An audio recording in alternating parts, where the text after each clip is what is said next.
Buenas noches. Empezamos otro capítulo del debate en la televisión pública aquí en Canal 7. Es una idea que obviamente no pretende ser nueva, pero si tenemos alguna aspiración de originalidad, tiene que ver con recuperar algo que quedó perdido detrás de tanto ruido. Pero en realidad es tan antiguo como valioso. Es el placer de debatir, de intercambiar educadamente puntos de vista distintos, de entregarse a la gimnasia de argumentar sin agraviar, sin insultar, sin gritos y sin tener que recorrer caminos que pasen por cuestiones personales. Vos dijiste, yo dije, ¿usted qué dijo? Dicho esto, yo los voy a hacer entrar directamente en lo que va a ser el tema de hoy. ¿Es el hombre responsable del cambio climático?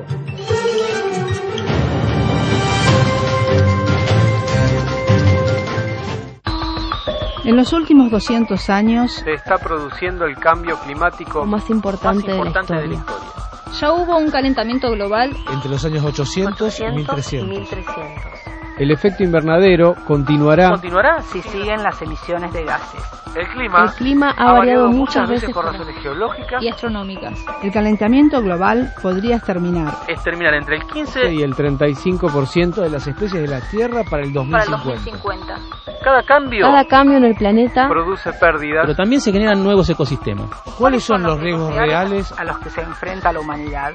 ¿Son exageradas las referencias al calentamiento global o estamos verdaderamente frente a un problema terminal? ¿Es el hombre responsable del cambio climático? ¿Es el hombre el responsable del cambio climático? ¿Es el hombre el responsable del cambio climático? ¿Es el hombre el responsable del cambio climático? ¿Es el hombre responsable del cambio climático?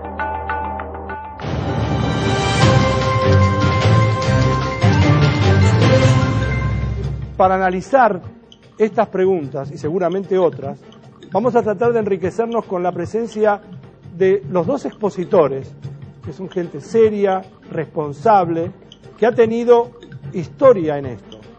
En principio voy a presentar a la doctora Inés Camilioni, que es doctora en Ciencias de la Atmósfera e investigadora en el Centro de Investigaciones del Mar y la Atmósfera. Es un instituto que depende del CONICET y también de la UBA, y es miembro del panel intergubernamental sobre el cambio climático.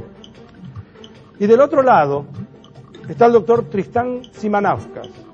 Tristán es doctor en Ciencias Naturales, es docente de la Universidad Nacional de Quilmes y es integrante además del área educativa y de difusión científica del Museo de La Plata. Y además es autor del libro Un cambio climático anunciado. Como yo no voy a hacer preguntas, como yo me voy a tratar de mantener neutral y cada uno de ellos va a tener un tiempo para exponer y va a haber cruces entre ellos, cruces quiero decir cruces verbales atacando eventualmente una idea, nunca la persona. Para poder hacer esas preguntas, que quizás usted tenga ganas de hacer en su casa, hemos convocado a dos observadores que son efectivamente neutrales, no van a entrar ellos a opinar sobre si están a favor o en contra, desequilibrando la balanza, pero sí van a preguntar. Juan Ignacio Sánchez es Pepe Sánchez, es basquetbolista, exjugador de la NBA, es uno de los jugadores que obtuvo la medalla de oro en Atenas 2004 para la Argentina y la medalla de bronce en Beijing en el año 2008. Y además, Pepe Sánchez es licenciado en Historia en la Universidad de Temple, en Estados Unidos. Por el otro lado, otro de los observadores es el doctor Jorge Aliaga. Jorge es doctor en Física y es el decano actual de la Facultad de Ciencias Exactas y Naturales de la Universidad de Buenos Aires. Acá hay un equipo de gente que ha venido a pensar y también hay público. Este público obviamente no puede representar a 40 millones de argentinos. Es un grupo de personas que hemos elegido para que vinieran, se inscribieron y vinieron. Ahora les pido entonces que en 10 segundos, cada uno de ustedes cuando vean el 10 en la pantalla, yo les voy a decir cuándo, a partir de ese momento aprieten alguna de las tres teclas, 1, 2 o 3, que va a indicar sí, no o que no tengo opinión formada. Ricardo, ahí está el 10. Ahora, a partir de ahora entonces tienen 7 segundos para poder contestar si piensan que sí, que no o que no tienen opinión respecto a si el hombre es responsable del cambio climático. Resultado. El 80% dice que sí, el 12,7% dice que no y 7,3% dice que no tiene opinión formada. Ustedes también pueden por internet de acuerdo con la dirección electrónica que aparece sobreimpreso en la pantalla, tomar partido por esto en este sentido, contarnos cuál es su opinión. Hemos hecho un sorteo antes de empezar el programa, de manera de tratar de ganar tiempo para saber cuál de los dos va a empezar a exponer primero. Y la doctora Inés Camilioni es quien tiene la palabra para expresar su posición. Y Inés, tenés 3 minutos, aprovechar. Bueno, muchas gracias. Lo primero que quiero explicar es cómo funciona, cómo trabajamos en climatología. La climatología es una ciencia que lo que hace es construir el conocimiento por medio de un mecanismo, de un proceso, que es un proceso colectivo, esto quiere decir que somos muchos los científicos trabajando, que es iterativo, volvemos sobre nuestros pasos, y sobre esto lo que hacemos es colectar datos, proponer teorías, diseñar modelos, evaluar estos modelos, hacer experimentos, en un proceso en el que tenemos un ida y vuelta. Esto quiere decir que el conocimiento se va creando no ladrillo sobre ladrillo, sino que lo que hacemos es retroalimentar el conocimiento que vamos generando. De esta forma, las evidencias científicas que vamos construyendo apuntan a demostrar que los resultados que tenemos, que el cambio climático observado en los últimos 50 años es consecuencia principalmente de las acciones humanas. ¿Cómo hacemos para validar estos resultados desde el punto de vista científico? Los resultados se validan por la metodología que usamos en la ciencia, esto es, se presentan los resultados ante expertos, ante colegas expertos, en revistas, con publicaciones con arbitraje, que lo que hacen es evaluar los resultados.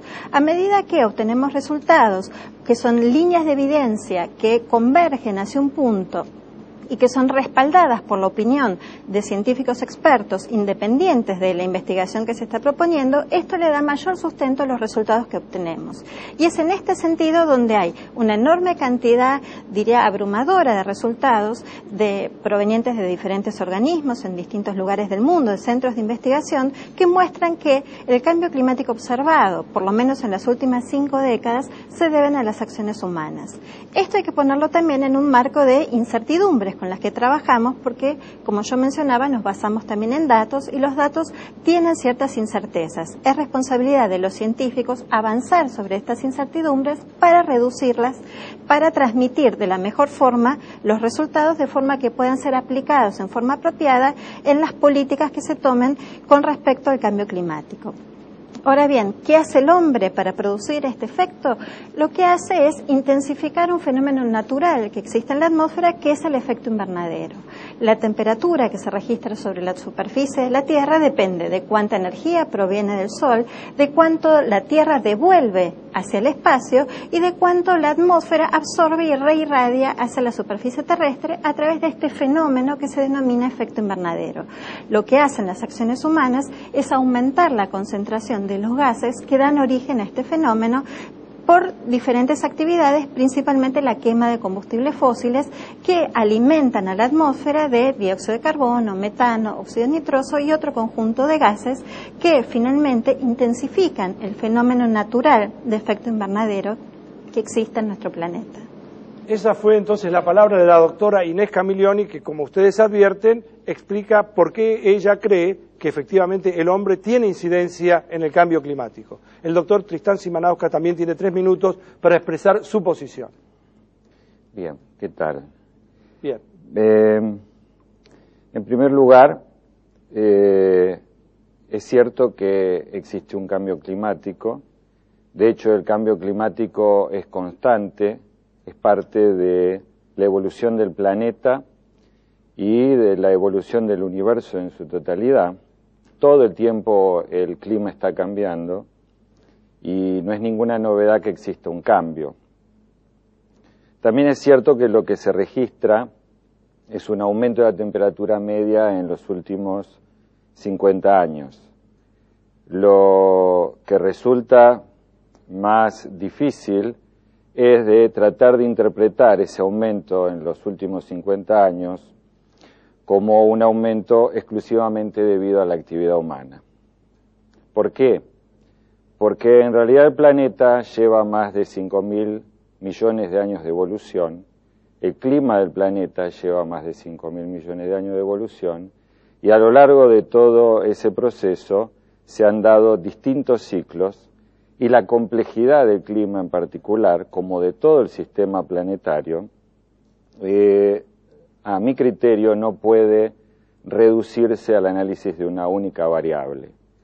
Y tratar de extrapolar y concluir sobre los últimos 50 años de datos un proceso que puede llevar muchos más, resulta, desde mi punto de vista, absolutamente reduccionista.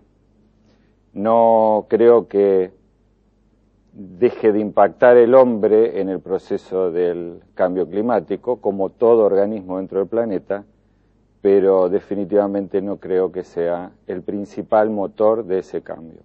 Por otro lado, el hecho de centrar la atención en el dióxido de carbono como el principal gas de efecto invernadero, uno de los productos más abundantes que el hombre va emitiendo y van pasando a la atmósfera, pero en primer lugar que no es un gas ajeno al sistema, el hombre no está aportando nada nuevo en el sistema, el dióxido de carbono siempre existió y de hecho existió en proporciones mucho más altas en la atmósfera en el pasado.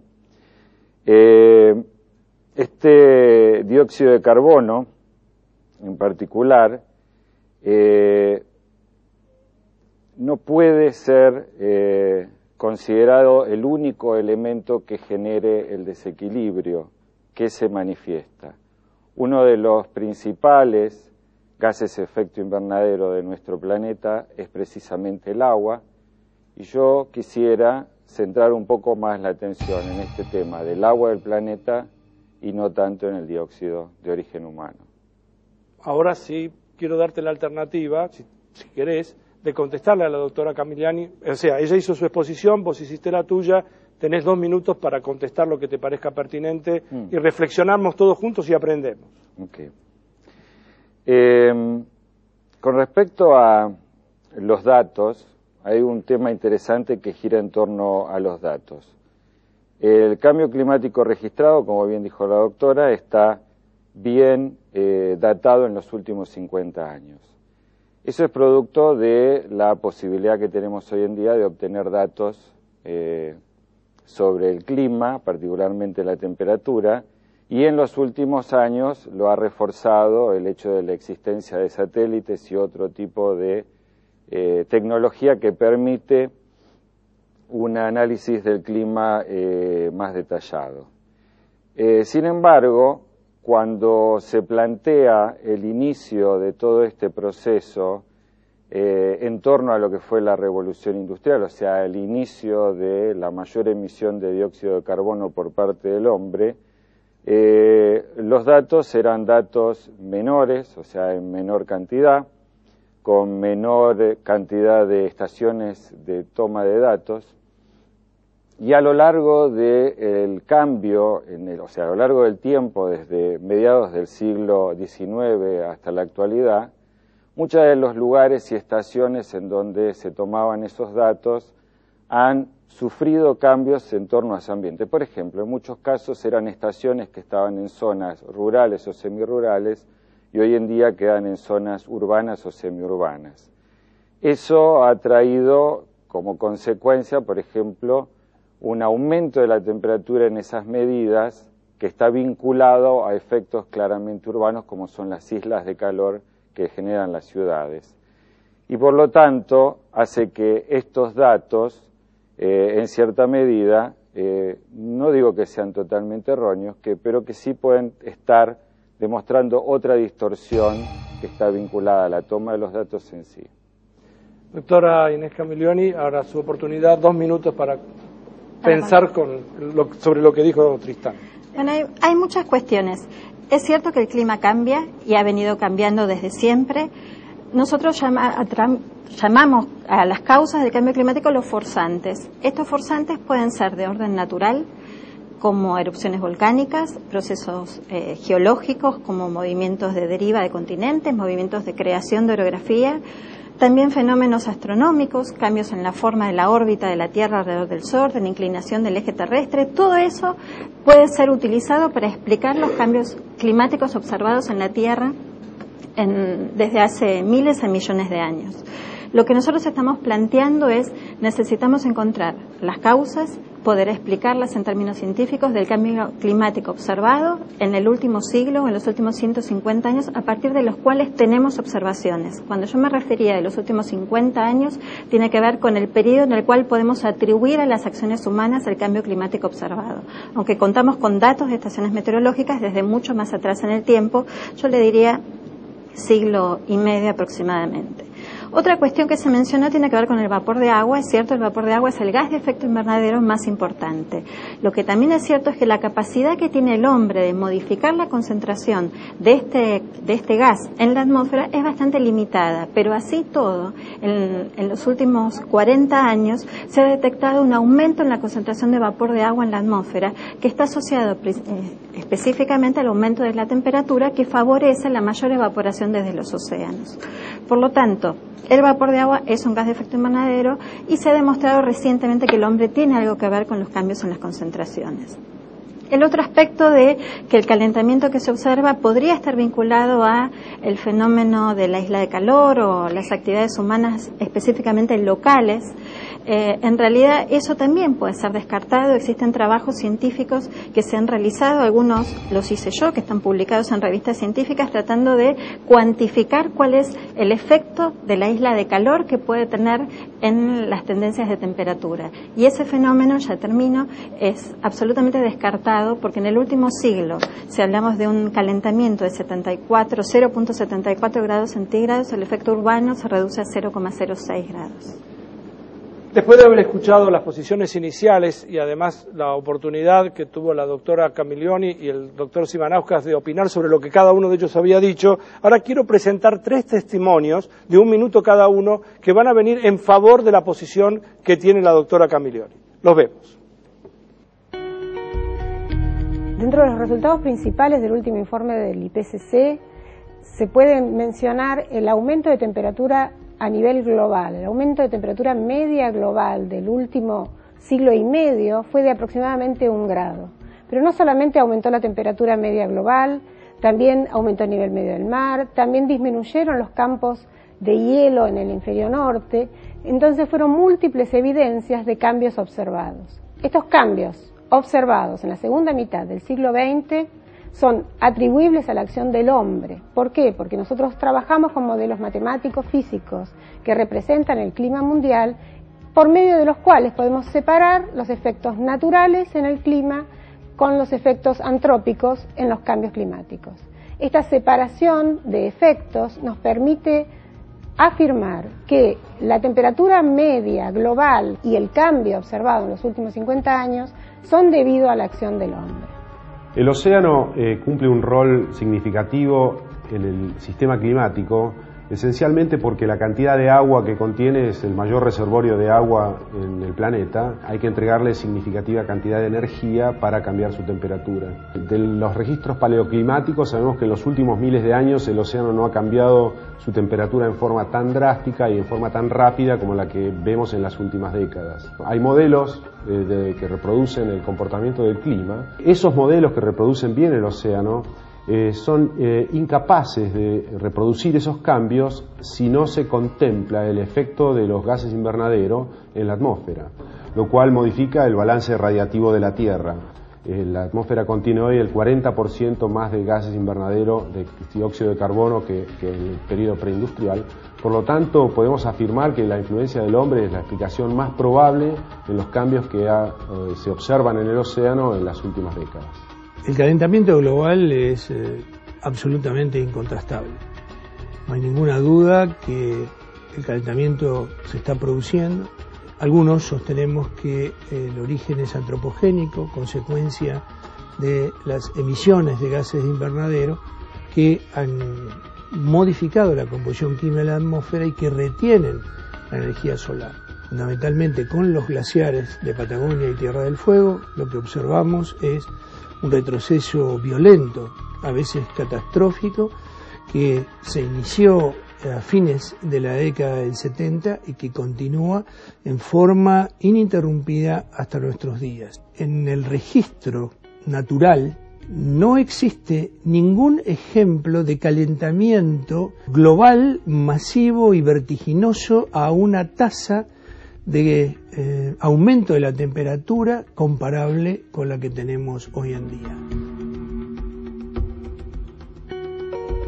Muy bien, después de haber escuchado entonces los testimonios, Tristán, tu oportunidad para reflexionar sobre ellos.